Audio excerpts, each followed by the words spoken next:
Hello everyone and welcome back to the Novelist. So we started this game in the last episode. It's from the Indie bundle for racial justice and equality. I'll be putting a link down to it in the description. If I forget, do yell at me, as all of our normal stuff for these itch games. So we got started last time. We got through kind of the first storyline the first day. I don't remember what they called it. So I'm going to go ahead and hit continue. I believe we chose the mom's ending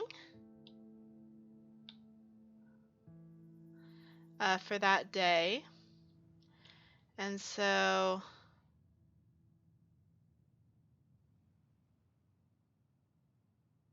explore the house, then whisper your choice to Dan. So I believe we chose the mom's ending. We are not playing this on... What was it called? It was like incognito or something. It wasn't that, but essentially we're playing it on story mode, so they can't see us. We don't have to sneak around. All right, so from the desk of Harold Baxter, January 15th, 1948. Mr. Lowry finally gave in and agreed to let me inspect the house. I believe he simply grew tired of hearing me ask, although I think deep down he knows I'm correct. A property like this simply doesn't change hands every year or two without a reason. I noticed the pattern when I was cleaning out old files. This house kept coming up. It's changed owners 7 times in the last 13 years. One began digging, and not a single one of the sales was financially motivated. People just seemed to keep deciding that they'd rather live somewhere else. Which doesn't add up in my mind. The view is striking. The isolation and privacy alone make it a great property. The remoteness can't be an issue. Certainly no one who can afford this kind of home needs to work for money. It's a mystery. That's why I'm here. Okay. So we are actually getting new things. We can possess the lights and wander around, which is why lamps are glowing, which is more important if you're on kind of the sneak mode, which we're not on. So the child's sleeping.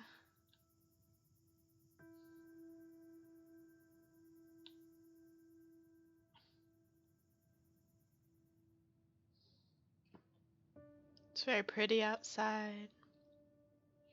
So I don't know if there's going to be anything else to look at. We might need to go to the Race and Roger, because that was how to choose the child's ending. Tommy, I think his name is. And it's my cat's name. It's how I remember it. One of my cats. So what happens if I go here? Okay, we'll choose Tommy's compromise for this chapter. You can only select one compromise. Okay. So we can get a compromise to make 2 of our people kind of happy. And so I'm like,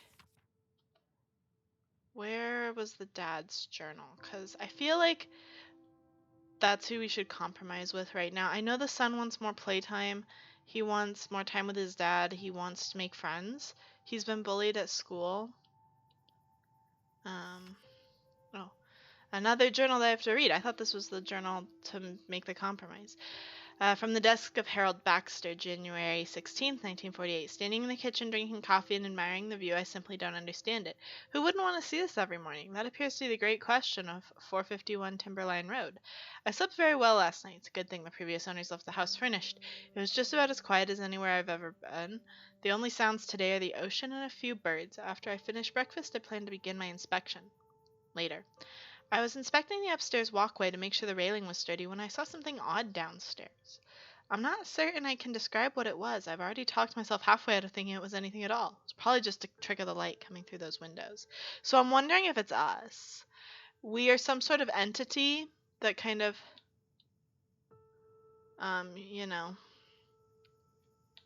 creeps through the house and looks through your stuff. That does seem a little surprising now, doesn't it? Oh my goodness, another... Selecting the notebook, we'll choose Dan's compromise for this chapter. So this is what I want to do, because... I mean, it's tough. Somebody has to kind of get left out, but Dan's book seems to be this family's livelihood. So I'm going to go ahead and choose his compromise. And then we're going to go...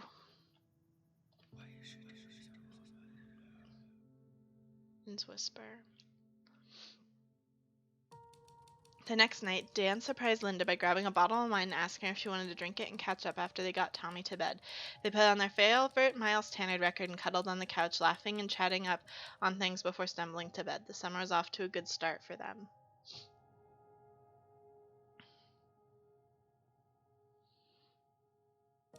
Dan spent the next few days forcing his way through scenes he knew weren't good enough just to hit his deadline. But the day before sending the work, a thought came to him from nowhere, telling him to check behind the bedroom desk for his notebook. Though he didn't have a chance to rewrite everything, he did have a chance to type an outline and include it with the package, which smoothed things over with his agent.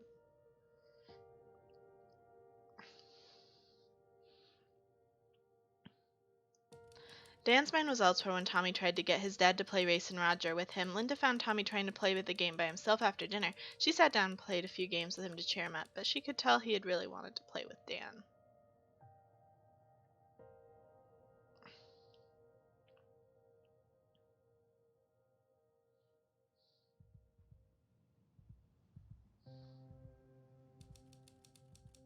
Full House. Okay, so I think we've officially made it to like the second chapter. A friend of Dan's was coming to visit.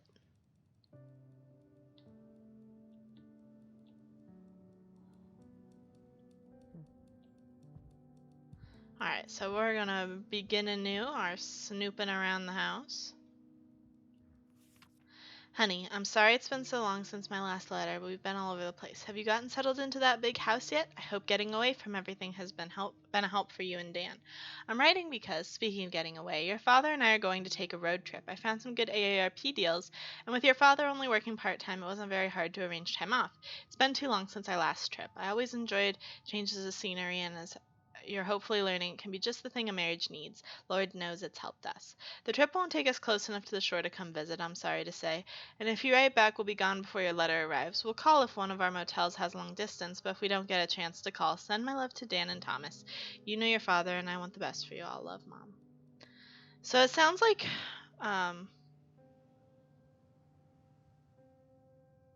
okay, and your progress will the next time you play, okay.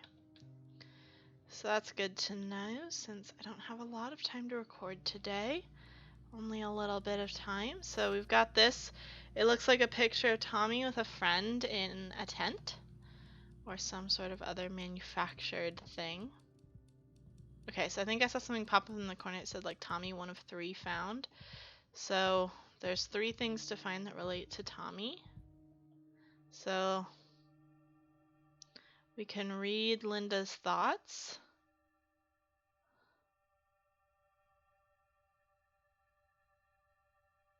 We have to listen for this sound.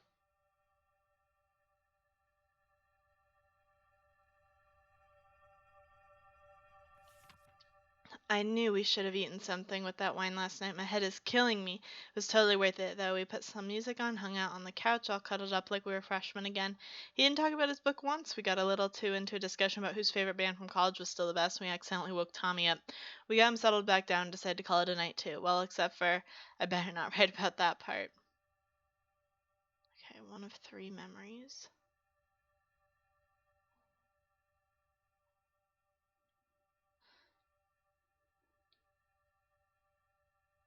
So this is no longer what's making that loud sound. Sounds like it's coming from downstairs.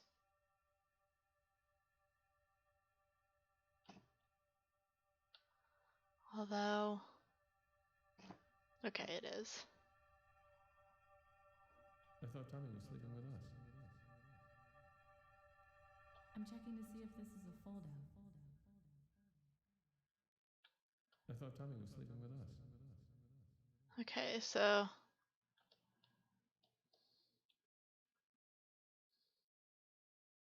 were those the other 2 things, or do I have more things to discover? I mean, I've kind of walked around everywhere and the sound has stopped. I got it. So let's find out what we can see. So this is when he's drawing a picture of him with his dad. He doesn't look too happy. Alright, 1 of 3 memories.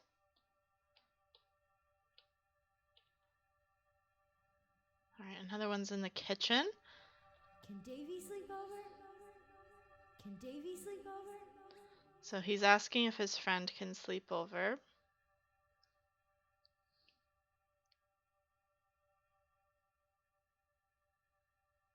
So, I mean, I probably should have gone to, like his room. That's where he's most likely to have, like, the last part of the memory going on. Just a guess. Nope, not here.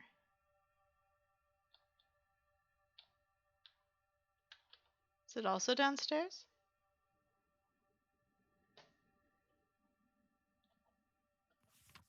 So we got that. Was it just that I didn't click on his mom? Let me call his mommy. Okay. Yeah. Gotta talk to Mom. Ooh, something to read. Check sofa, call Chamber of Commerce, hotels in town. Double check T and K trip when Dan gets back.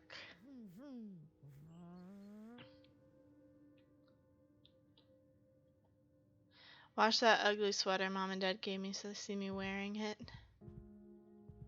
Can't figure out some of the words in my book. I'm faster. So we haven't seen anything for Dan yet. But we've got a journal.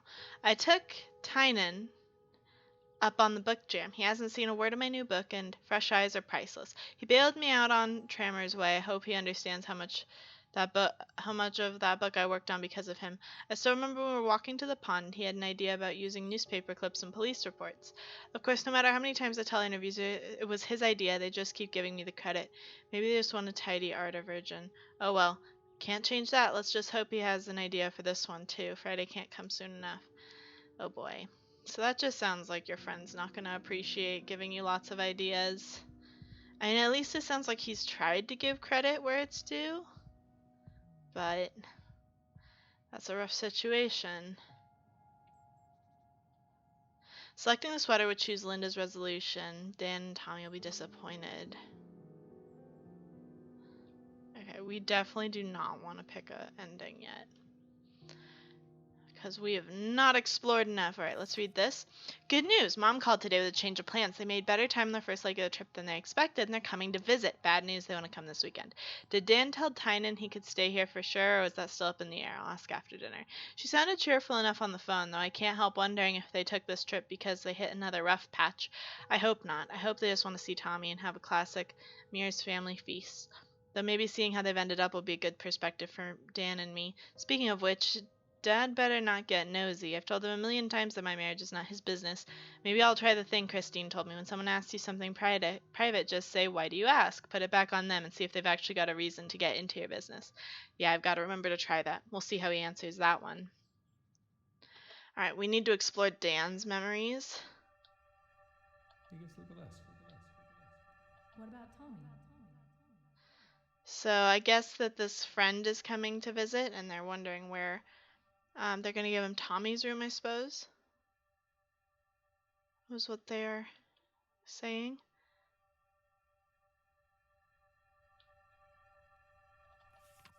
Just mailed the package to Paul. I might have dodged the bullet. I was most of the way through writing some pretty embarrassing stuff. Alice eavesdropping on a phone call, to give one particularly ugly example.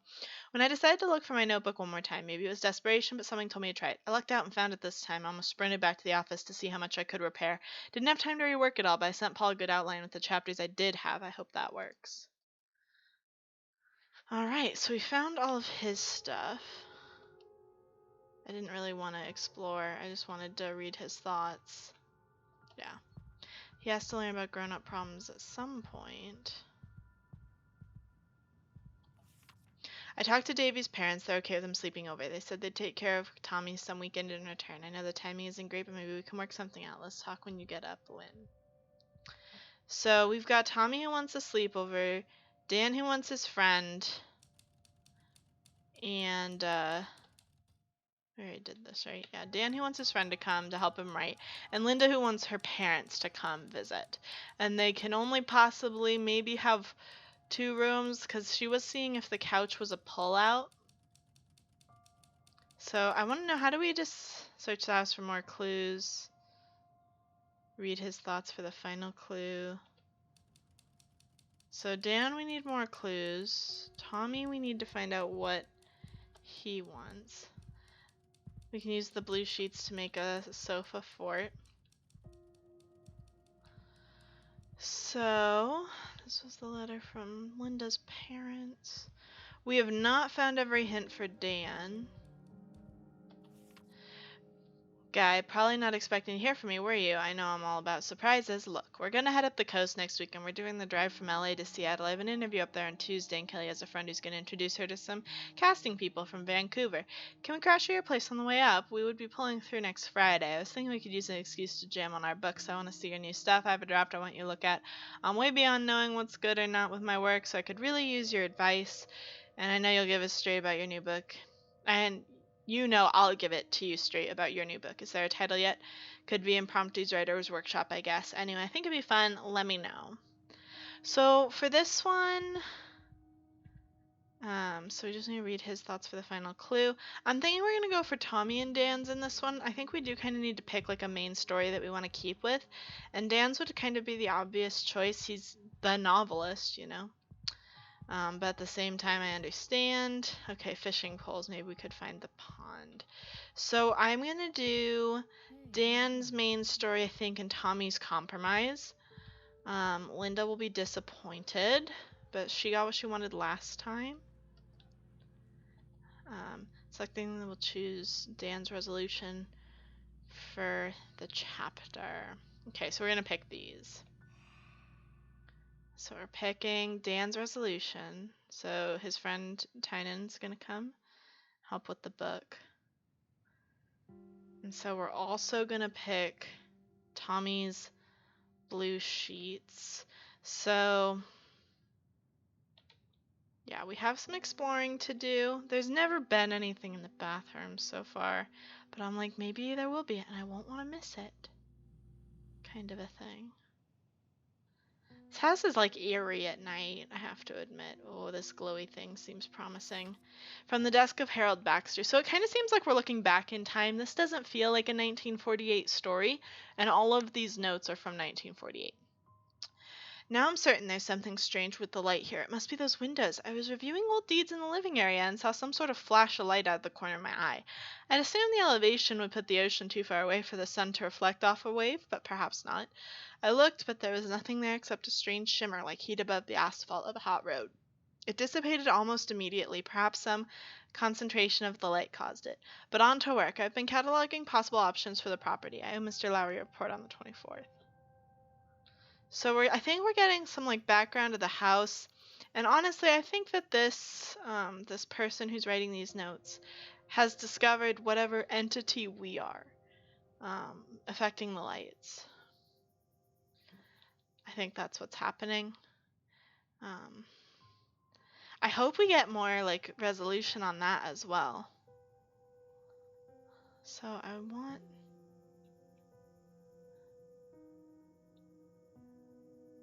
to also, so will this just end our exploring? I'm gonna explore first in case it does, just to make sure we're not missing another note.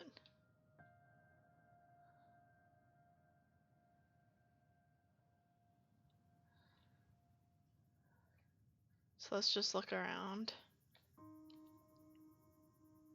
because there were 3 last time. Now I don't even see more than 1. There might be 1. Yeah, there's 1 in here.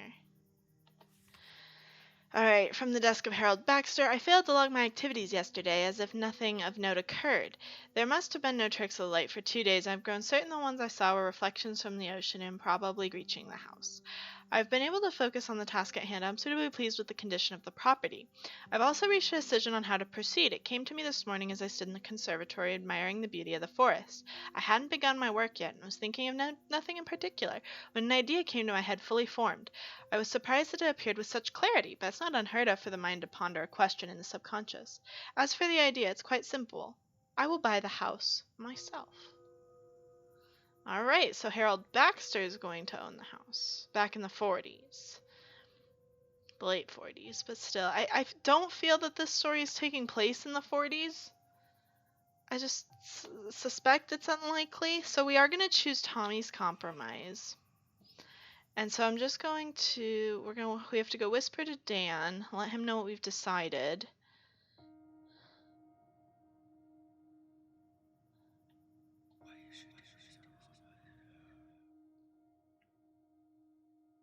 And see what happens. Dan was too excited about getting Tynan's feedback to cancel the visit. He found the fishing poles were in great shape and he and his friend hit it off like they'd seen each other yesterday. Linda told them where they could find a small pond in the woods, and their trip paid off not only in fresh fish for dinner, but in new ideas for their books as well.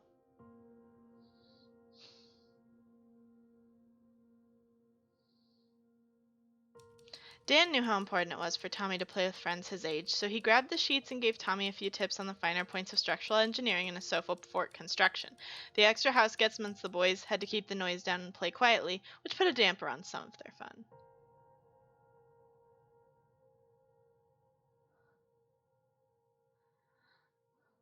Linda never thought she'd be upset about not wearing the hideous sweater her parents had given her last Christmas, but she found herself eyeing it sadly. When her mother called, Linda had to break the news. She heard a hitch in her mother's voice that worried her. She tried to find out if her parents were okay, but her mother made a comment about how much the long-distance call cost and cut the conversation short.